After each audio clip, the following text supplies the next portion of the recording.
പുറത്തു വരുന്ന കണക്കുകളനുസരിച്ച് ഇപ്പോൾ കോൺഗ്രസിന് 100 MLA-മാരുണ്ടെന്നാണ് ഞാൻ കരുതുന്നത്. ഒരാൾ പറയുന്നു 45 MLA-മാരുടെ പിന്തുണയുണ്ട്, വേറൊരാൾ പറയുന്നു 23 MLA-മാരുടെ പിന്തുണയുണ്ട്, മറ്റൊരാൾ പറയുന്നു 23 MLA-മാരുടെ പിന്തുണയുണ്ട്. അപ്പോൾ ഇപ്പോൾ പറഞ്ഞു വരുമ്പോൾ ഏതാണ്ട് 100-നടുത്ത് MLA-മാർ കോൺഗ്രസിനുണ്ടെന്ന് കേൾക്കുന്നവർക്ക് തോന്നിപ്പോകും. ഈ MLA-മാർ ആർക്ക് അനുകൂലമായിട്ടാണ്, അവരെന്ത് അഭിപ്രായമാണ് പറഞ്ഞതെന്നുള്ളത് ഈ കേരളത്തിലെ കോൺഗ്രസ് പ്രവർത്തകരെയും ജനങ്ങളെയും തെറ്റിദ്ധരിപ്പിക്കാൻ ബോധപൂർവം ശ്രമം നടത്തുന്ന എല്ലാവർക്കും അറിയാം. ഓരോരുത്തർക്കും എത്ര MLA-മാർ അനുകൂലമായി പറഞ്ഞിട്ടുണ്ട് എന്നുള്ളത്. അപ്പോൾ സ്വാഭാവികമായി ഇനി പാർട്ടി ഹൈക്കമാൻഡാണ് ഇക്കാര്യത്തിൽ തീരുമാനമെടുക്കുന്നത്. കേരളത്തിലെ ടീം UDF-നെ നയിച്ച ശ്രീ VD സതീശനൊരു ക്ലെയിം ഉണ്ട്.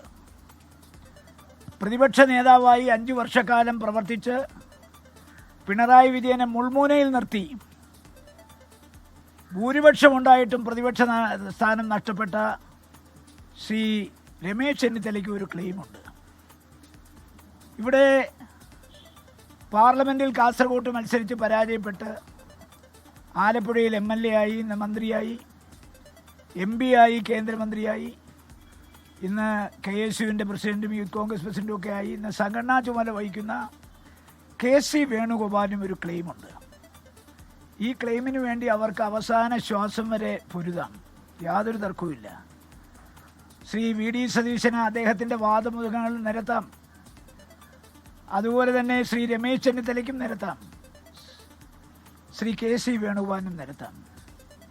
ഇതിപ്പോൾ ടീം UDF എന്നാണ് പറഞ്ഞത്.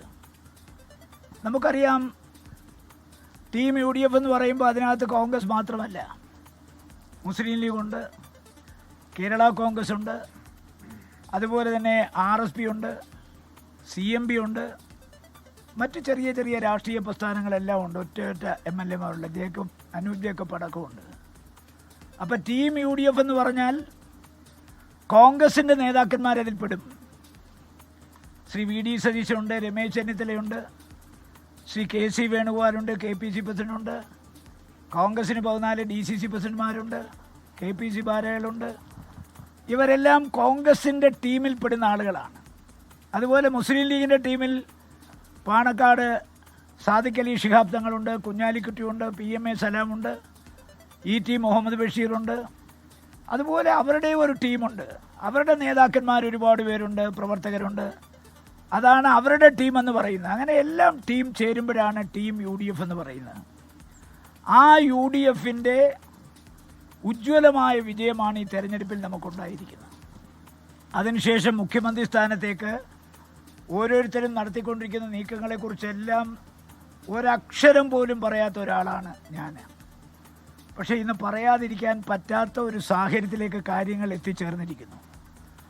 ഹൈക്കമാൻഡ് നമുക്കറിയാം, എറണാകുളം മേയറാകാൻ വേണ്ടി ദീപ്തി മേരി വർഗീസ് ശ്രമിച്ചപ്പോൾ അവിടെ കൗൺസിലർമാരുടെ ഒരു ഭൂരിപക്ഷം കൗണ്ട് ചെയ്യപ്പെട്ടു. അതുപോലെ തിരഞ്ഞെടുക്കപ്പെട്ട MLA-മാർക്കൊരു സേ ഉണ്ട്. പക്ഷേ MLA-മാരുടെ മാത്രം പോരല്ലോ. ഇവിടെ ഒരു നേതാവ് ചോദിച്ചു, കോൺഗ്രസിൻ്റെ ആഭ്യന്തര കാര്യങ്ങളിൽ ലീഗിന് ഇടപെടാൻ എന്താ അവകാശമെന്ന്. അല്പന ഐശ്വര്യം കിട്ടിയാൽ അർദ്ധരാത്രിക്കും കുട പിടിക്കുമെന്നൊരു ചൊല്ലുണ്ട്. അത് ചോദിക്കാൻ അയാൾക്ക് എന്താ അവകാശം? നമുക്കറിയാം, രാഹുൽ ഗാന്ധി വയനാട്ടിൽ നിന്നാണ് ജയിച്ചത്. ഇന്ന് പ്രിയങ്ക ഗാന്ധി വയനാട്ടിൽ MP-യാണ്. ഞാൻ കാസർഗോട്ടെ MP-യാണ്.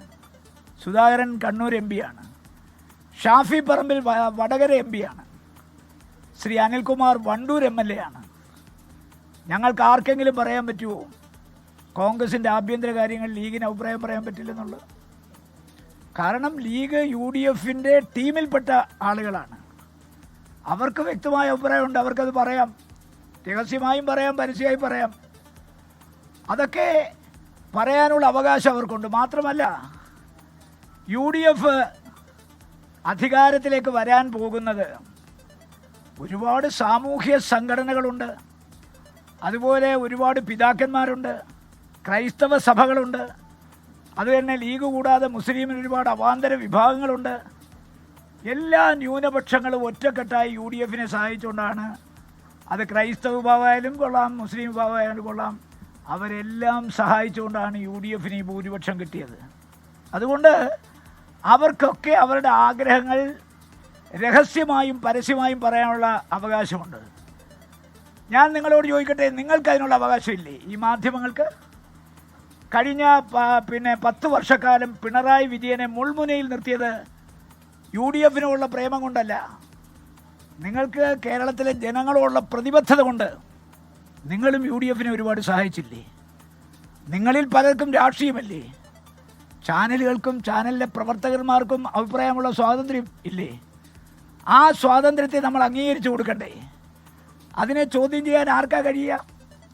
അപ്പോൾ സ്വാഭാവികമായി കേരളത്തിൽ UDF അധികാരത്തിൽ വരണമെന്ന് ആഗ്രഹിച്ച മുഴുവൻ ആളുകൾക്കും ഇതിനെക്കുറിച്ച് അഭിപ്രായം പറയാനുള്ള അവകാശമുണ്ട്, സ്വാതന്ത്ര്യമുണ്ട്.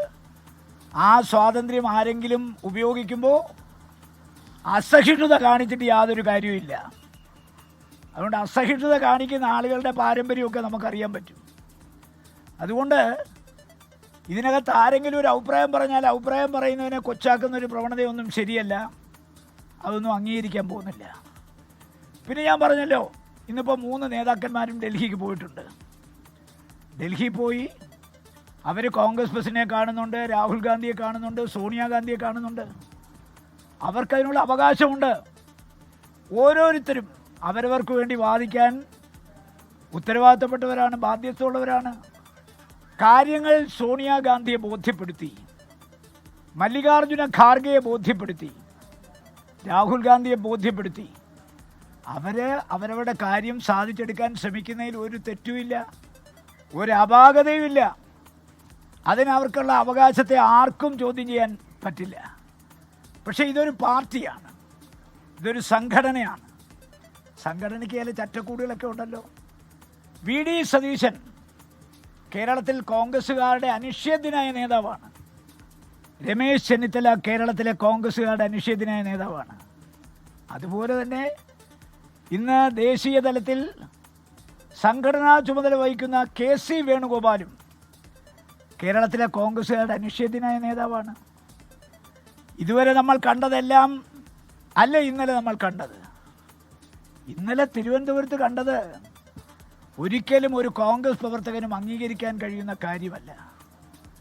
VD സതീശൻ്റെ പ്ലക്കാർഡുകൾ ഉയർത്തി, അല്ലെങ്കിൽ രമേശ് ചെന്നിത്തലയുടെ പ്ലക്കാർഡ് ഉയർത്തി, വേണുഗോപാലിൻ്റെ പ്ലക്കാർഡ് ഉയർത്തി സിന്ദാബാദ് വിളിക്കാനും അവർക്ക് വേണ്ടി പ്രകടനം നടത്താനും ഒന്നും തയ്യാറാകുന്നതിലൊന്നും ഒരു തെറ്റ് ഞാൻ കാണുന്നില്ല. പക്ഷേ പ്രകടനം നടത്തുന്ന ആളുകൾ കോൺഗ്രസ്സുകാരാണെങ്കിൽ സംഘടനാ മര്യാദകൾ പാലിക്കണം.